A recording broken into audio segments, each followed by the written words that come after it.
Assalamualaikum warahmatullahi wabarakatuh. Kembali dalam mata pelajaran geografi. Pada pertemuan kali ini kita masih membahas kompetensi dasar mengenai dinamika kependudukan di Indonesia untuk perencanaan pembangunan. Adapun tujuan pembelajaran pada pertemuan kali ini adalah mengidentifikasi permasalahan yang diakibatkan oleh dinamika kependudukan dan menganalisis sumber data kependudukan berupa sensus penduduk. Materi yang pertama yaitu mengenai permasalahan yang diakibatkan oleh dinamika kependudukan. Dinamika penduduk adalah perubahan jumlah penduduk yang terjadi terus-menerus dari tahun ke tahun. Menurut grafik pertumbuhan penduduk Indonesia dari tahun 1930 sampai tahun 2020 menunjukkan adanya peningkatan yang signifikan di mana berdasarkan sensus penduduk tahun 2020 penduduk atau populasi Indonesia mencapai 270,20 juta jiwa atau bertambah 32,56 juta jiwa dibandingkan sensus penduduk 2010 dengan laju pertumbuhan penduduk 1,25% yang menurun 0,29% dari sensus penduduk tahun 2010 dan terdapat atau seks rasio mencapai 102 yang menunjukkan terdapat 102 penduduk laki-laki untuk 100 penduduk perempuan. Hasil sensus penduduk 2020 menunjukkan Indonesia masih menjadi negara dengan jumlah penduduk terbanyak keempat di dunia setelah Republik Rakyat Tiongkok, India, dan Amerika Serikat. Kemudian masih di atas Pakistan, Brasil, Nigeria, Bangladesh, Rusia, dan Meksiko. Komposisi penduduk Indonesia menunjukkan bahwasannya 27,94% populasi didominasi oleh Gen Z yang lahir tahun 1997 sampai tahun 2012. Kemudian generasi milenial yang mencapai 25,87%, yaitu generasi yang lahir pada tahun 1981 sampai tahun 1996. Kemudian 21,88% merupakan Gen X yang lahir pada tahun 1965 sampai 1980. Kemudian Baby Boomer 11,56%, yaitu generasi yang lahir pada tahun 1946 sampai 1964. Kemudian ada generasi post Gen Z ya sekitar 10,88%, yaitu generasi yang lahir pada tahun 2013 ke atas, dan yang paling sedikit porsinya adalah generasi pre-boomer yaitu 1,87% yang lahir sebelum tahun 1945. Permasalahan dalam dinamika kependudukan yang pertama yaitu ledakan penduduk. Ledakan penduduk adalah keadaan penduduk dengan laju pertumbuhannya cepat sebagai akibat dari tingkat kelahiran yang tinggi, sedangkan tingkat kematian menurun secara tajam. Menurut Thomson, ledakan penduduk terjadi terutama pasca Perang Dunia II. Ada beberapa dampak negatif yang muncul akibat ledakan penduduk, diantaranya yaitu memicu terjadinya eksploitasi berlebihan terhadap lahan pertanian yang berdampak negatif pada produktivitas lahan, perambahan hutan, dan meningkatnya degradasi lingkungan, meningkatkan aktivitas industri dan rumah tangga yang tidak ramah lingkungan, membutuhkan lapangan pekerjaan yang lebih banyak, membutuhkan lahan yang lebih banyak untuk perumahan, perkantoran, pabrik, dan fasilitas lain yang akan mengurangi ketersediaan sumber daya lahan pertanian untuk produksi pangan, meningkatnya jumlah penduduk dan rendahnya kualitas penduduk dengan persebaran penduduk yang tidak merata, memicu masalah kemiskinan, pengangguran, migrasi, dan tekanan hidup, dan pertumbuhan penduduk yang tidak terkendali akan berdampak pada peningkatan kebutuhan sumber daya air, pangan, dan energi yang luar biasa, yang besar kemungkinannya akan berdampak pada konflik sosial dan bencana lainnya. Permasalahan ledakan penduduk diatasi oleh pemerintah, antara lain melalui menerapkan program keluarga berencana atau KB atau Family Planning, melalui program Norma Keluarga Kecil Bahagia dan Sejahtera atau NKKBS yang hanya terdiri dari suami, istri, dan 2 orang anak, menentukan batas terendah usia perkawinan pertama. Bagi perempuan, batas terendah perkawinan adalah usia 19 tahun, Bagi laki-laki, batas terendah perkawinan adalah 21 tahun dan meningkatkan jumlah fasilitas pendidikan sekolah yang dapat menunda usia perkawinan.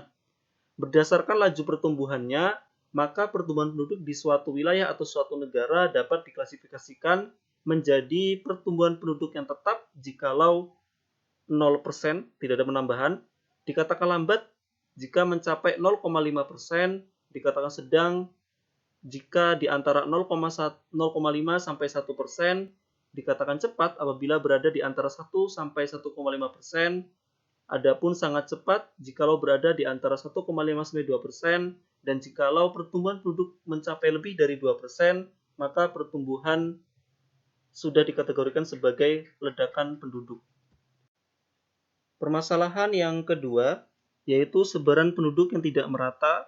Persebaran penduduk mengacu pada merata tidaknya penduduk yang mendiami suatu wilayah berdasarkan luas wilayah yang tersedia dengan jumlah penduduk yang menempati wilayah tersebut. Persebaran penduduk di Indonesia tidak merata. Hal ini terlihat dari fakta bahwasanya Pulau Jawa yang luas wilayahnya hanya 7% dari seluruh luas daratan Indonesia didiami 56,10% penduduk Indonesia. Pulau Sumatera yang luas wilayahnya 25% dari seluruh luas daratan Indonesia didiami oleh 21,68% penduduk Indonesia. Pulau Kalimantan yang luasnya 28% dari seluruh luas daratan Indonesia hanya didiami oleh 6,15% penduduk Indonesia. Pulau Sulawesi yang luasnya 10% dari seluruh luas daratan Indonesia didiami oleh 7,36% penduduk Indonesia, dan pulau lainnya yaitu Bali, Nusa Tenggara, Maluku, dan Papua yang luasnya 30% dari seluruh luas daratan Indonesia hanya didiami oleh 9% penduduk Indonesia. Tampak bahwa kepadatan penduduk di Indonesia belum merata. Nah, untuk mengatasi masalah persebaran penduduk yang tidak merata ini, pemerintah melaksanakan beberapa program, yaitu transmigrasi ke wilayah yang jarang penduduknya, pemerataan lapangan kerja dengan mengembangkan industri di luar Pulau Jawa, dan pengendalian jumlah penduduk dengan program keluarga berencana atau penundaan usia menikah. Selanjutnya yaitu mengenai kepadatan penduduk. Angka kepadatan penduduk menunjukkan rata-rata jumlah penduduk tiap 1 km persegi. Angka kepadatan penduduk berguna untuk untuk mengetahui konsentrasi penduduk di suatu wilayah dan digunakan sebagai referensi dalam rangka mewujudkan pemerataan dan persebaran penduduk melalui program transmigrasi. Ada 3 jenis kepadatan penduduk. Ketiga jenis kepadatan penduduk itu adalah kepadatan penduduk kasar atau kepadatan penduduk mentah yang menunjukkan jumlah penduduk untuk setiap kilometer persegi luas wilayah.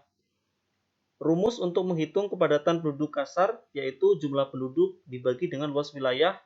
Kemudian kepadatan penduduk fisiologis yang menyatakan jumlah penduduk untuk setiap kilometer persegi wilayah lahan yang ditanami atau lahan pertanian. Rumusnya yaitu jumlah penduduk dibagi dengan luas lahan pertanian. Dan kepadatan penduduk agraris atau kepadatan pertanian yang menunjukkan jumlah penduduk petani untuk setiap kilometer persegi wilayah lahan budidaya dihitung dengan jumlah penduduk petani dibagi dengan luas lahan pertanian. Materi yang terakhir yaitu mengenai sumber data kependudukan. John Ground, seorang pedagang Inggris, diakui sebagai bapak studi kependudukan. Dia menerbitkan sebuah artikel di London pada tahun 1662 dengan judul Pengamatan Alami dan Politik yang dibuat berdasarkan nota kematian atau Bill of the Mortality. Artikel ini berisi analisis kuantitatif mengenai mortalitas. Artikel tersebut didasarkan pada laporan pemakaman penduduk. Ground mengumpulkan data yang dimuat dalam laporan ini selama periode 1604 sampai 1661 dan mempersiapkannya sebagai laporan yang sistematis dan efektif. Laporan ini monumental dalam sejarah studi kependudukan. Ada 3 sumber data kependudukan.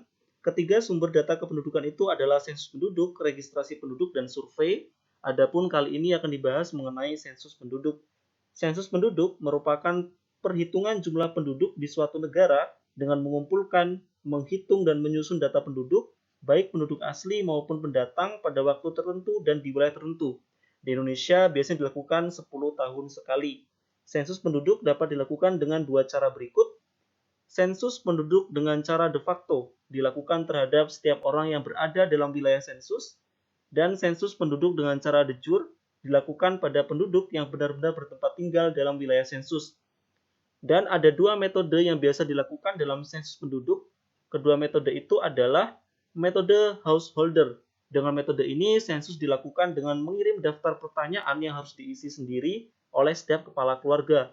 Pengiriman daftar pertanyaan itu dilakukan dengan cara-cara tertentu, seperti oleh petugas sensus atau melalui layanan pos.